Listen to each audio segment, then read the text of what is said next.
Hi everyone, my name's David. I'm a part of the EMiR-Cloud team. I work on sort of things like looking after your servers, backups and dashboards, that kind of thing. What I want to talk to you today about is something that's probably of relevance to everyone here, and that's about EMiR performance. I'm going to talk about what goes into the time it takes to run an EMiR, and also what can be done to actually make it faster. So I'd first like to go through and maybe talk about a bit, get some understanding of what actually happens when maybe you open a job in EMiR. So when you click that button, there's generally three things that happen. I remember what John was talking about earlier. There's lots of little bits of code that do different things in EMiR. So that's this first step here, which is retrieval of program files. It needs to get that first. And then once it's got that, it can retrieve the data. So it needs to get whatever it needs to from various tables. And once it's got all those two different things, it can process that and show whatever you need on your screen. Now, it should be noted, on the right there, it's a circular motion. It doesn't all happen one at a time. It might happen, you've got different things going on at once. You've got customer details, order numbers, things like that. So it all adds up to the sum of the job loading, basically, what you see in EMiR. So you can say he's got a 10-second job there. You can say about half of it, or a little over half of it, is actually dependent on your network.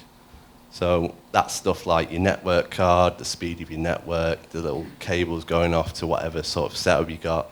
You might have it on a server or another computer.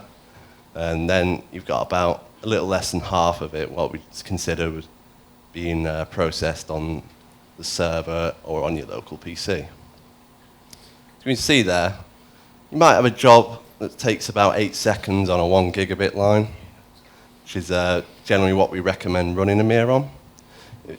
In real world performance, it might take a little over 12 for a bit of a slower connection. I'll talk you through this. There's quite a lot to take in here. But along the top here, we've got these different sort of EMiR setups. What I'd say is peer-to-peer, that's typically, you might have EMiR on another PC or on a NAS box, and you've got computers connected to that. Generally, we won't recommend that for more than 5 users, as it can be quite taxing to run EMiR from that. Then you've got what we call a fat server. It's basically servers more generally useful for a EMiR application. And we've got a thin server, which is basically the same as a fat server, and it uses that technology John was talking about earlier called ADS. I'll talk a bit more about that in the future.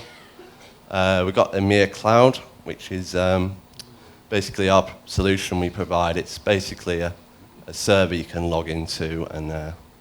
But what I want to get onto here is that, as you can see, you've got a lot of different, as you move along, you've got a lot of different sort of things to go through as you're loading stuff from EMiR.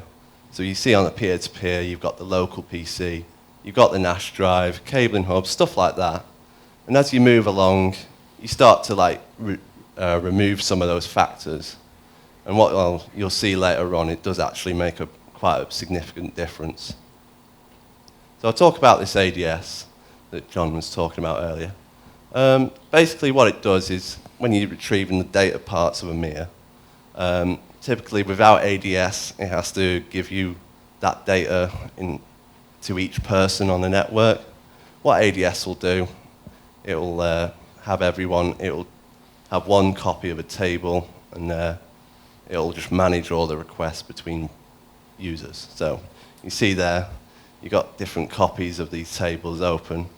It has quite a lot of an overhead, and generally speaking, ADS makes it a much more efficient solution. So you can see here, we've got a relative job opening speeds we've done from our own testing on different sort of environments. You can see here, we've got 10 seconds, what we typically saw for a peer-to-peer network. That'd be running off a NAS or another PC. Server's a bit better suited, might be 8 seconds. You got thin servers when you start using ADS. That cuts it down a bit more. And then you've got EMiR-Cloud once you start cutting out the need for network traffic, that kind of thing. What you should note here is that the actual percentage of these times don't actually change. It's just the total time taken. So another factor that is quite natural in just managing a lot of different people, users of EMiR, is that it's naturally going to creep up a little bit when it has to manage lots of people.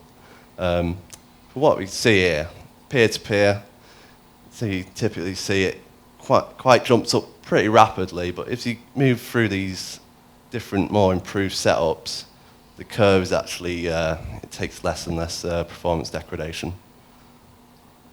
So yeah, generally what we would consider is to recommend EMiR-Cloud or a thin server setup.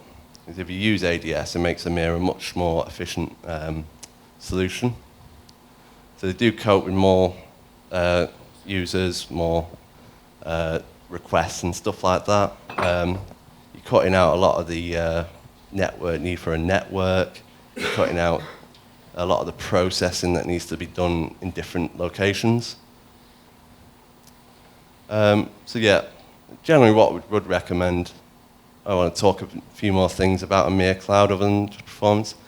So it is the fastest way to run EMiR. You've got a virtual desktop, so nothing's ever going off that machine. It's not going over the network. All you see is like a little snapshot of a virtual desktop. So there's a lot less steps taken out. So one good feature is that you can actually access EMiR-Cloud from anywhere. So you can actually log on from a customer site or from home office, and you can work as you do from within the company.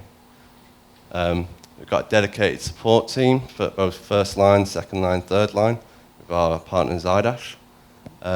Generally speaking, we look after the day-to-day requests, and if there's something we can't solve, we've got Zydash to lean back on.